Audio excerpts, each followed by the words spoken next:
Dr. Igor Efimov is a Washington University biomedical engineering professor, and he joins us via Skype here on the Big 550 KTRS and at stltoday.com. Doctor, welcome to the Big 550 KTRS. Happy to be here. You run a 3D lab, a 3D printer lab, I should say, at Washington University, and you have discovered something or invented something or just printed something on a 3D printer. What is it that you've discovered and or found or created? Well, essentially, we are working on development of a next generation of implantable devices which will treat heart. So currently, implantable devices such as pacemakers or defibrillators save millions of lives, but they all build essentially on a principle that one size fits all. So regardless of the size of the heart, you basically insert the same electrode in the heart and attach it to the same type of device. What we are trying to develop is a custom-made device which will fit precisely on a heart of a patient, and geometry of the anatomy will be extracted from medical imaging of the chest of the patient. And after that, when geometry is extracted, we can print it on a 3D printer and then design a device around it. And then would this device then be able to send sensors to virtually the app on your iPhone to tell you how your heart's doing? Yeah, exactly. So again, another advantage is that the traditional device which we have right now has only one or two electrodes, and that's about it. So you can only sense for a couple of signals. What we intend to do to make tens or hundreds of sensors of different kinds, and the information can be gathered and sent indeed to something like iPhone or Android phone.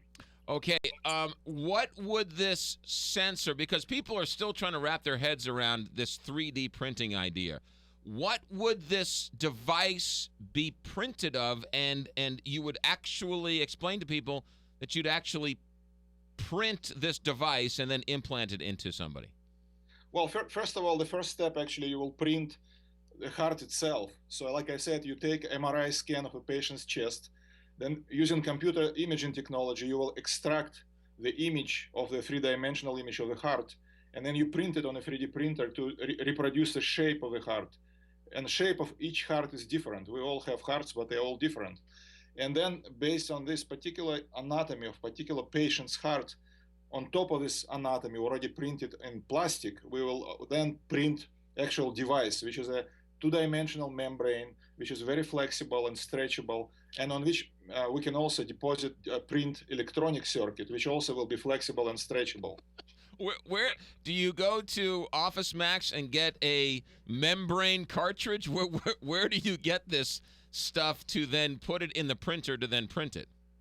Actually, interestingly enough, we use material called EcoFlex, which is a very stretchable, almost transparent plastic, frequently used in Hollywood for making masks of different creatures.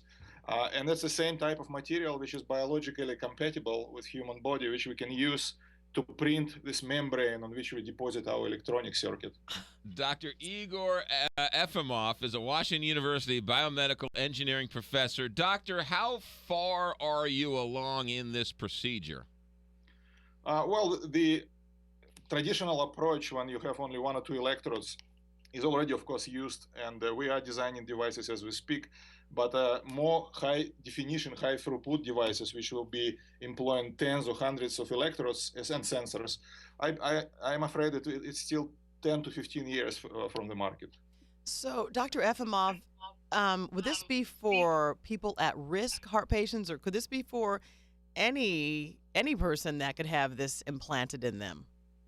Well, no, I think that the person has to be at risk, because otherwise it's really hard to justify an invasive procedure of implanting a device. So we will be, of course, working only to treat life-threatening heart disease, such as myocardial infarction or consequences of it, or lethal cardiac arrhythmias, which cause sudden cardiac death. So we're 15 years away from this. What's coming down the pike before we get to this science fiction you're talking about 15 years from now? What's the signal? Yeah, I'm sorry. Dr. Efimov, are you there? Can you hear me now? Yes. Okay. Well, so essentially, as I said, traditional devices, which are already on the market, they keep improving dramatically, but they still are restricted how many sensors you have. Traditional devices have 1 or 2 sensors, and maybe in the next 5-6 years we'll have more of them.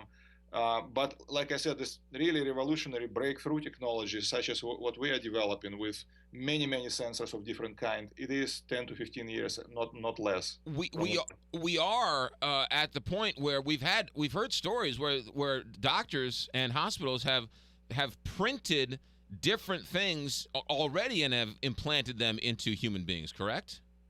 That's right. So you can print actually materials such as, for example, for replacement of bone grafts or skin grafts. So these things are already being printed from tissue or from plastic materials. But for electronic circuits, such as what we are developing, it hasn't been done yet. What has to? This is a crazy question. What has to happen between now and the next 15 years? So, I mean, you can see the future, you just can't get there. What new technologies do you need to get there? Well, most of this work will be related to proof and to develop and prove safety. So when you implant such a device in the patient's chest, you better be sure that it will not fail for at least 5 to 10 years. And that's what we will be basically developing and proving in animal models. We have to really make sure that they're absolutely safe and secure inside the patient's chest. What about like heart valves and things like that, and stents? Do you see a time where computers could print that and then just sort of place that in the heart? I think so. In fact, another device which you didn't mention is ventricular.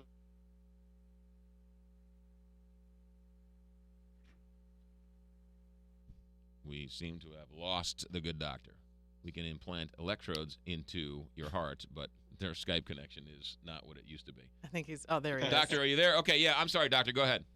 Yeah. So essentially, 3D printing can be used for mechanical assist, for electrical assist, and for what you mentioned with valves and stents. What about artificial? This may be silly. Artificial hearts down the road? I'm afraid this is a little bit too sci-fi. Maybe I'm going a little too deep. I'm not a believer in this particular idea, at least not in my lifetime. Okay. Well, you know what, doctor? What you've seen in your lifetime is pretty extraordinary as it is. It is. It's been really exciting development of technology in our field. And we should say that Washington University, you're on the cutting edge of all this right here in St. Louis. That's right. And we collaborate with the University of Illinois Urbana-Champaign, Professor John Rogers, who developed material science aspects of that. Just amazing stuff. Dr. Igor Efimov is the Washington University Biomedical Engineering Professor. 3D printing, which will predict heart attacks, little electrodes they can put right on your heart sometime in the next 10 to 15 years, which is a blink of an eye. Doctor, thank you very much for your time. Thank you for putting up with the Skype, and we'll let you get back to work. Thank you. You got it. Have a nice day. Have a nice day. Dr. Igor Efimov is... You're looking and listening to a genius just now. It's science fiction.